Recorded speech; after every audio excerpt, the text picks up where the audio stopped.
Luke here, and I'm bringing you another walk around video. This time Polaris's 2020 RMK KHAOS, new model for Polaris. And I gotta say, spent quite a bit of time on this puppy, and this might be my new favorite mountain sled. I don't know, it's hard to say. There's a lot of great stuff out there, but for sure this is one of the coolest, most fun mountain sleds I've ever ridden. Just wanted to give you guys a quick overview of what the KHAOS is all about, some of its unique features, and most importantly, something I'm going to talk about in the test ride I did on it, but I'll give you a little hint here, a little preview I guess, is what makes this different than a Pro RMK, because that's a really hard one for people to figure out, and honestly I don't blame people for not really understanding that. It's a legit question. So let's take a look at what it's made of first, I think would be the way to go. Obviously, it's based on a Pro RMK. Sorry, just had a little interruption there, so I had to pause the video. But obviously this is based on a Pro RMK. The chassis is a Pro RMK chassis. Bodywork, Pro RMK, and front suspension as well is Pro RMK. So, you know, the majority of the sled is a Pro RMK. You got Polaris's regular mountain front end, which is great. Cool ski stance. Just by moving these little spacers around, which is cool. Mountain ski. I really like this mountain ski with the gripper on top. I hate to say it, but I can't count the number of times I've been stuck and had to climb up on the ski to get myself out. So most mountain sleds do come with that, but still, it's a great feature. You got your typical mountain bar up here. I really like Polaris's mountain bars. They're quite comfortable and out of the way, which is nice. They don't get in my way. Great shape, great angle, you know, of the post and all that. Your switch gear, as with all pros, is down here, which is nice. It's hard to use when you're running up a trail, rough trail, and you want to switch your hot grips low or high or whatever, but you know, that's forgivable to have it that far out of the way and not be on the handlebars where you don't need it. Get your usual gauge. You know, like any Polaris can be configured however you want during spring order snow check. So you can get this sled in multiple colors. The one we did our test ride on was the blue, yellow, or purple, yellow, whatever it is, man. It's crazy colors. This one's a little more subtle for your more mature connoisseur of snowmobiles, I guess, in black and red. I think it looks pretty sexy. And of course, crazy KHAOS graphics to let everybody know that you're nuts. Again, spring order, windshield, pick your windshield. So, you know, talking about the windshield that's on the sled really doesn't do anybody any justice, because you can pick whichever one you want. You got your mountain running boards. I really like these running boards. They clear snow like crazy. Never had a problem riding this or any other Pro in deep snow and having snow build up in the running boards. Now here's one for you. The KHAOS is a 155, and it's available with a 3-inch lug. I know that it's not the only 155 3-inch, but I gotta say, that is a cool combination. For a guy like me, who's not a pro mountain rider, I'm not Chris Brandt, this combination is easy to ride. I find it very easy to side hill. I find it easy to change directions on. The rear end is not overwhelmingly long. Sure, you're gonna sacrifice some traction, yes, but for the places that I ride, that's not a huge issue. So I really like the 155 3-inch. Now, let's talk about one very important piece of technology on this sled that actually is a huge part of what makes a KHAOS a KHAOS. What you see here are Walker Evans Velocity needle shocks. And I've said this a number of times now, and I'll say it again. These might just be the highest tech, trickiest shocks in the industry right now. They are position sensing. And you can see, and you can always tell a velocity shock because the reservoir is mounted partway down the shock body, not at the top. And that's a unique feature of the velocity shocks, and that distance or that location determines where the bypass and all the internal components that make position sensing work. It determines where that happens in the stroke. So you'll see velocity shocks with that reservoir mounted slightly different places, and that's because that's how they can tune it. Now, it's not adjustable by the user, of course, but it is how they tune it for specific purposes. You got your high and low speed compression.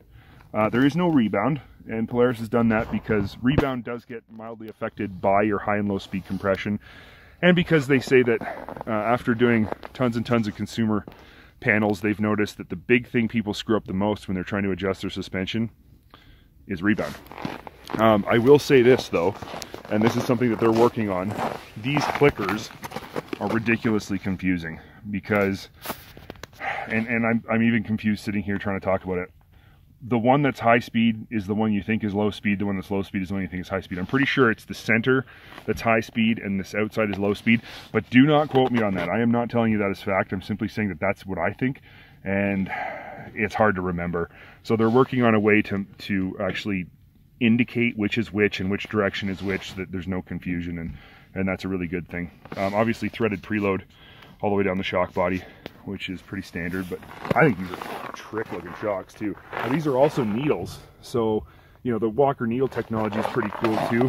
How the needle creates a massive ramp up in compression damping at the very end of the stroke for bottom out resistance, and it's very, very effective. You can run shocks on a trail sled, needle shocks on a trail sled, very soft and still avoid bottoming thanks to the needle. So having that on this sled, on the KHAOS, is great, because the reality is this KHAOS is supposed to be a little bit rowdy. It's supposed to be a bit of a rowdy sled, not supposed to be your super refined, super composed, ultra precise mountain sled. And that's what I'm going to talk about now, because that's what's really most important about the KHAOS. So far we've talked about all kinds of stuff. It's just pro RMK stuff. It's nothing unique, it's nothing different. Now we're going to talk about the skid frame. And again, I'm going to start off by saying the vast majority of this skid frame is pro RMK parts. However, mostly in the front, there's been some changes to where the front arm mounts to the rail. The rail itself has a steeper tip up on the front, with the anti-stab bumpers are much higher up. And what else is different there? Oh, the front arm, the limiter strap has been let out further, and the shock is longer. So those things seem very minor, but what they combine to do, along with the shock setup, again, velocity shocks in the skid frame, fully adjustable as the fronts are, but what that does is it lifts weight off of the front of the sled and transitions it more to the back of the sled. Now, I'm going to describe a little bit about how a Pro Rmk feels to ride, so that I can describe how different the KHAOS is. Pro Rmks are extremely planted in the front. When you ride them on a side hill, when you ride them pretty much anywhere, they ride with the skis on the ground. They don't wheelie very well in you know, hard pack or deep snow. They want to keep the skis down. And that is one of the big secrets to a Pro Rmk for why it is so precise on the side of a hill, why it holds its line so well on a side hill, why it can be ridden in trees, gnarly, stupid gnarly trees, because it keeps its nose on the ground, keeps its skis in contact with the snow, and it rides flat instead of trying to wheelie.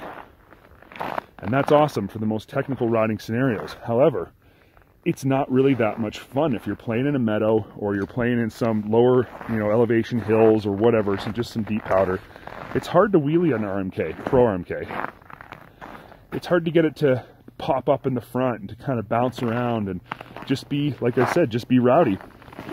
So the KHAOS, with this new rear suspension geometry and tuning of the front arm mostly, lifts the weight off the front and positions it on the rear. And if I was to tell you that this creates a completely different snowmobile, you wouldn't believe me, but it does. Every person in our crew who's ridden this sled, and there's a bunch of them, have all come away saying the same thing. They cannot believe how different this snowmobile is than a Pro RMK, and I've ridden them back to back. And I mean, if ever somebody trusted my opinion, this is the time to do it. It is not the same snowmobile. This thing is an absolute blast to ride. It pops its nose up whenever you want it to, pulls wheelies like anytime, any place. It's easy to get up on the track and just carve through deep powder in a meadow. Effortless. Pulling it on its side, I don't think there's any way you're going to be able to see this, but I'm going to do it anyway. Pulling it on its side, just with my hand on here, my foot on the running board, and I can just pull it up on its side like that. That was no effort. I didn't even pull with my arm. I just basically leaned back. Try that with a Pro. It's not going to happen. So, you know, a subtle change. Subtle changes to the rear end create a completely different snowmobile. And the word KHAOS fits, because once you're out on this thing ripping around on the hill or out in a meadow or wherever you're going to be, it is an absolute ride. It's chaotic. You're just ripping, you're just pulling wheelies and hitting jumps, which is another thing it loves to do. And another thing that those Walker velocity needle shocks really help with is getting some air, mostly with the landing, of course. But this is a sled that wants to be jumped. It's a sled that wants to be rallied in fields, in meadows. I mean, it can side hill. There's no question about it. It can side hill, and it does a good job of it. It's great on the side of the hill, just as, you know, just as all mountain sleds should be. But it's not as precise on the side of a hill as a pro. It's still actually side hills. I mean, I hate to say it, but it's still side hills better than a lot of just pure dedicated hardcore mountain sleds out there, which is kind of interesting. But you know, for a guy like me who isn't going to be in the trees like Chris Brandt, who isn't taking the gnarliest, steepest lines, this is a sled for me. This is the sled I want to ride. I've had more fun on this than I've had on any Pro RMK I've ever ridden. And it suits my personality well. Managed to hit a lot of jumps with it. You know, managed to do a couple pretty serious drops with it as well, which you'll see in the test ride that we did. But overall, this is the kind of sled that a guy like me wants.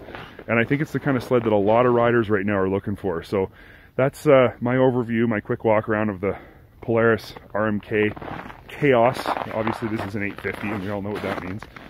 I hope you guys enjoyed this. I hope it explained a few things. I hope it gets you pumped for winter.